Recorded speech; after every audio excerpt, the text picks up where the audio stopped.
Hello friends, তোমাদের আবার একটি নতুন ভিডিওতে স্বাগত জানাই। প্রত্যেকের দীপাবলি বা কালী পুজো খুব সুন্দর কাটছে অ্যাজ এক্সপেক্টেড। প্রত্যেকের সোশ্যাল মিডিয়া যাদের যাদের সাথে আমি কানেক্টেড রয়েছি, সেটা ইনস্টাগ্রাম হতে পারে, সেটা ফেসবুক হতে পারে, দেখতেই পাচ্ছি সবাই খুব এনজয় করছো।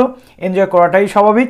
তো পুজোর মধ্যেও কিন্তু লিস্ট পাবলিশ হচ্ছে, একদিন পরে পাবলিশ হবে এমন শিডিউল থাকলেও একদিন আগেই কিন্তু লিস্ট পাবলিশ হয়ে যাচ্ছে। তো সেই লিস্টগুলো সম্পর্কে তোমাদের কনসেপ্ট রাখতে হবে যাতে করে তোমাদের ভর্তিটা মিস না হয়ে যায়, এবং তার পাশাপাশি নতুন কোনো ইউনিভার্সিটি বা অন্য কোনো ইউনিভার্সিটিতে পরবর্তী কোনো লিস্ট আসবে কিনা, তোমার নাম যদি একদম শেষের দিকে থাকে তাহলে এই মুহূর্তে তোমার কি করা উচিত, সেই সমস্ত তথ্যগুলো আজকের এই ভিডিওতে তুলে ধরার চেষ্টা করব। সাথে সাথে একটি ইউনিভার্সিটি বা বর্ধমান ইউনিভার্সিটির পক্ষ থেকে চলে এসে পিজি অ্যাডমিশনের একটি নতুন নোটিফিকেশান, অর্থাৎ একটি সম্পূর্ণ নতুন সাবজেক্ট, নতুন ডিপার্টমেন্টে ভর্তির নোটিফিকেশান।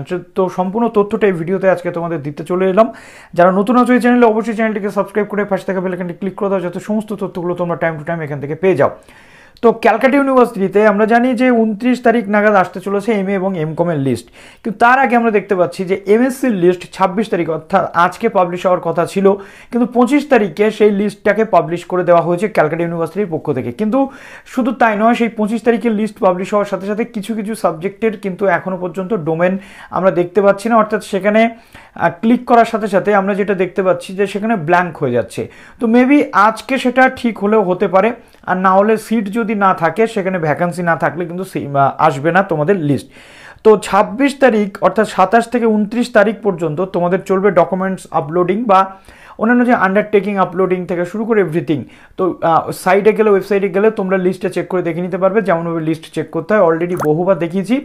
নতুন করে সেই বিষয়টা আমি আর ডিসকাস করতে চাইছি না। তো গেল ক্যালকাটা ইউনিভার্সিটি এই বিষয়টা। এবং তোমাদের ফোর্থ যে লিস্টের অ্যাডমিশনের লাস্ট ডেট 29/10, অর্থাৎ এই মাসের মধ্যেই সব কমপ্লিট হচ্ছে, এবং নভেম্বরের 1 তারিখ থেকে তোমাদের কিন্তু সম্পূর্ণ পুরো দমে অফলাইন ক্লাস কিন্তু শুরু হয়ে যাচ্ছে। তো কালকে ভাইফোঁটা সবাই খুব মজা করো, আনন্দ করো। আর আজকে তোমাদের জন্য আরও একটি আপডেট রয়েছে, যেটা হচ্ছে বর্ধমান ইউনিভার্সিটির পক্ষ থেকে অনেকে রিকোয়েস্ট করেছিলে যে দাদা বর্ধমানের এমএসডব্লিউর আপডেটটা দাও। বর্ধমান ইউনিভার্সিটিতে সেলফ ফিন্যান্সিং যে সোশ্যাল ওয়ার্ক অর্থাৎ মাস্টার অফ সোশ্যাল ওয়ার্কের যে কোর্স, সেটা কিন্তু করানো হয়। যেখানে দেখো এমএক্স ল কলেজ, যেটা এখানে তোমাদের শিউরি রোডে যে কলেজটি রয়েছে, এখানে তোমাদের এমএসডব্লিউ কোর্স করানো হয়, যেখানে অ্যাপ্লিকেশন ফিস তোমাদের 1000 টাকা করে লাগে। কোর্স ফিস মোটামুটি 30,000 টাকা কিন্তু এখানে রয়েছে, এবং এক্সক্লুডিং এক্সামিনেশন ফিস, অর্থাৎ এর সাথে এক্সামিনেশন ফিস আরও 1000 টাকা তোমাদের পার স্টুডেন্ট কিন্তু লাগে। ফর্ম ফিল আপের লিঙ্ক, গুগল ফর্মের লিঙ্ক তোমরা এই নোটিফিকেশানটাতে পেয়ে যাচ্ছ। এবং এখানে দেখো 31/10/2022 পর্যন্ত তোমাদের এই ফর্ম ফিল আপটা তোমরা করতে পারছো। যারা এমএসডব্লিউতে অ্যাডমিশন নিতে চাইছো বর্ধমান ইউনিভার্সিটিতে, তারা অবশ্যই 31/10/2022 তারিখের মধ্যে অ্যাডমিশনটা হয়ে যাওয়ার চেষ্টা করো, বা অ্যাডমিশনের জন্য ফর্ম ফিল আপটা করে দাও।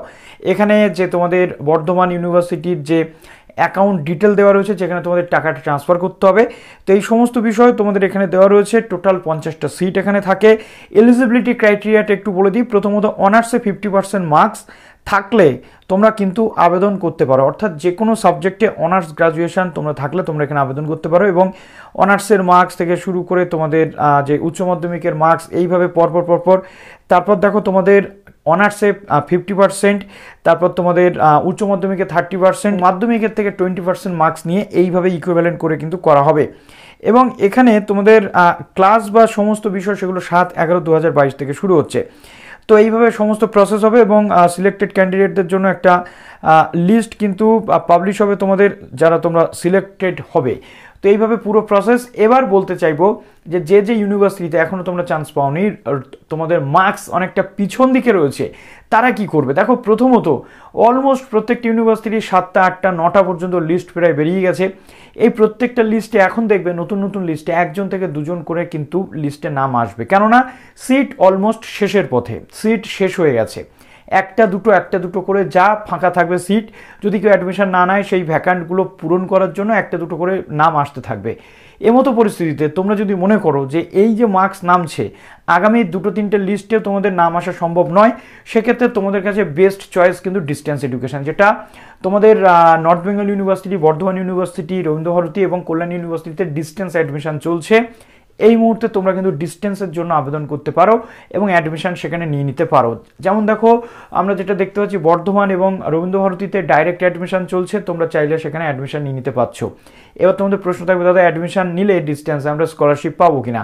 না, স্কলারশিপ তোমরা পাবে না, কিন্তু তোমরা নেট, সেট, তারপর তোমাদের অ্যাসিস্ট্যান্ট প্রফেসরের যে পরীক্ষাগুলো হয় প্রত্যেকটা পরীক্ষা বা কলেজ সার্ভিস কমিশন থেকে শুরু করে এভরিথিং প্রত্যেকটা জায়গাতে কিন্তু তোমরা যোগ্য হয়ে উঠবে। সুতরাং এই নিয়ে তোমাদের ডাউট থাকার কথা নয়। তো সেটা তোমরা করতে থাকো। আর যাদের এখনও মনে করছো কাছাকাছি নাম রয়েছে, তাদের নাম আসার সম্ভাবনা রয়েছে, তোমরা একটু হলেও অপেক্ষা করে যাও, কেননা নভেম্বর 15 তারিখ পর্যন্ত অলমোস্ট প্রত্যেকটি ইউনিভার্সিটির ডেট কিন্তু সেই অর্থে দেওয়া রয়েছে। তো চলো ভিডিওটি এখানে শেষ করলাম। ভালো থেকো সবাই, খুব ভালো করে এনজয় করো। Best of luck.